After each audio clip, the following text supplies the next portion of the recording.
il faut que nit ñi si bàyyi xel man loolu lay faral di wax tout le temps bu ñu bàyyi ba dara xew. ñu jóg di tirer ay enseignements.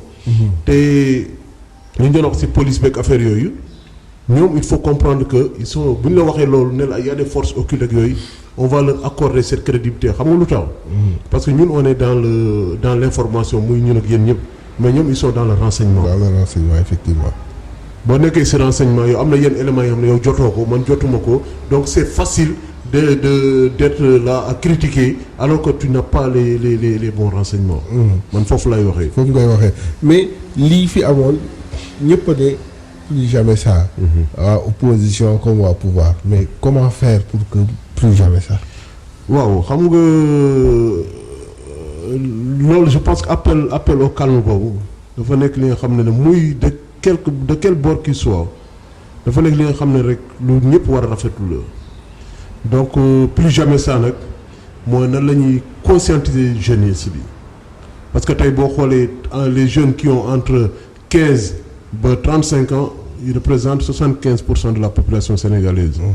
donc foog jeunesse bi ñu leen di taxawu ñu leen di former di leen jox ñuy liggéey parce que ñoom tamit à un moment donné ku nekk day bëgg a fonder foyer. donc yaakaar naa ne tey jeunesse boobu tey bu ngeen dimbali woon ba ñu am si lu ñu jàpp du ñoom ñooy génn dañuy toj ji xeex si mbedd mi. donc je pense que le président il a entendu l'appel de la jeunesse de la population sénégalaise parce que tey bu ne day changer de orientation pour di ko jagleel au niveau de la jeunesse man je pense que ça c'est des choses à saluer. et puis si soo ko je vais profiter de l'occasion parce que j'avais écrit au chef de l'État je lui ai envoyé un courrier je lui ai dit que moi Djibril j'étais en mesure de créer 100 000 emplois en 6 mois sans le concours financier de l'État c'est-à-dire ça que état dugal ci dërëmam xam nga à un moment donné. mais Djibril 100 000 emplois. non xam nga ce qu'il faut comprendre. ñun on est des experts. Ouais. dans le domaine bi ñu nekk muy sécurité privée. effectivement.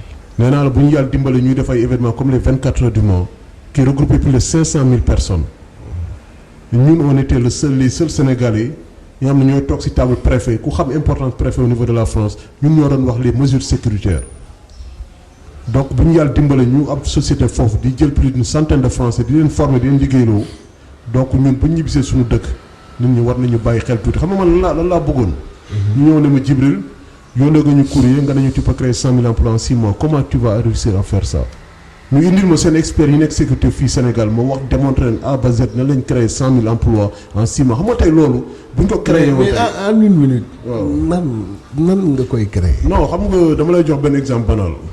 parce que au niveau du Sénégal on a ce qu'on appelle les ERP les établissements recevant du public.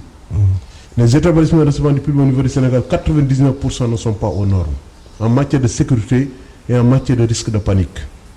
France mënoo fa tey ubbi benn restaurant te commission sécuritaire bi ñëwul joxe avalam d'abord ba pare c'est que xam nga ñun Sénégal mooy suñu problème dañuy bàyyi ba ndogal dal ñu. donc on joue avec la fatalité naan non fii ñaata immeuble moo daanu fii am na benn bu nekkoon sax côté xaw ma Lamine Gueye bi xaw ma kii bu effondré woon temps yële passé. am na une vingtaine de bâtiments yu ñu. nee naa la fii à la Médina parce que dañu war a. nee naa la fii xam nga bu ñu nee établissement de recevement du public mooy comme ay hôtel. comme ay restaurant comme ay ministère comme ay usine. xam nga boo gisee maanaam on joue avec la fatalité depuis l'histoire de Sonacos. waaw.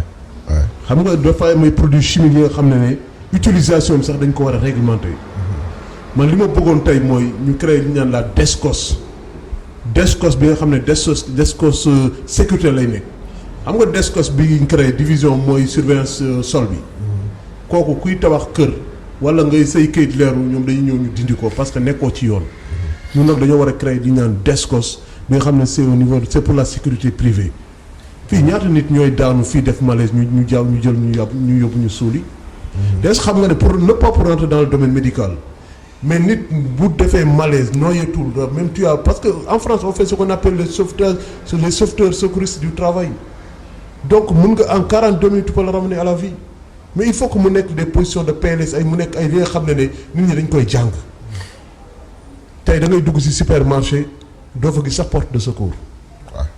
tey bu fa jéego amoon bu fa lakk amoon ñu bëri nañ fa dee ndax kenn du am foo jaay. nga baal ma suñu autoroute à péage bi am na foo ne boo ko paasee.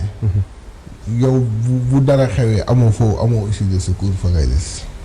xam nga dem ci au niveau de la France am na ay tunnels yi nga xam ne presque ay 200 mètres bu nekk am na issue de secours parce que ñoom dafa am lu bëri li ñuy prévoir mais li ma leen di jëm expliquer mooy il faut que ñun à un moment donné ñu xool nan la ñu comme on vit en société nan la ñuy jéem a améliorer suñu conditions yi parce que li xew France li xew États-Unis mooy ñëw xew France mooy ñëw xew Sénégal donc à un moment donné il faut que exemple jeex na tàkk il faut que ñuy jël suñu disposition te loolu dama ne tey boo créé woon li ñu naan mooy la sécurité incendie dans les établissements recevant du public établissement bu nekk même bu doon jël benn personne boo dégg ma ne la 100 000 même bu doon jël benn personne Sénégal tey li fi nekk ci établissement rek ay banque ay lépp mën na plus de 50 000 mën na plus de 100 000 Sénégal gi yëpp laa la wax tey boo si doon jël benn personne te xam nga liggéey boobu c'est liggéey en rotation am na ay usines yoo xam ne foofu il faut que jël fay 10 personnes yoo xam ne ay rotation lay nekk mais dama ne la ñun loolu lañ mën a dimbale doomu aadama pour ñu créer quelque chose qui tient la route effectivement mais bu bañ a nekk wax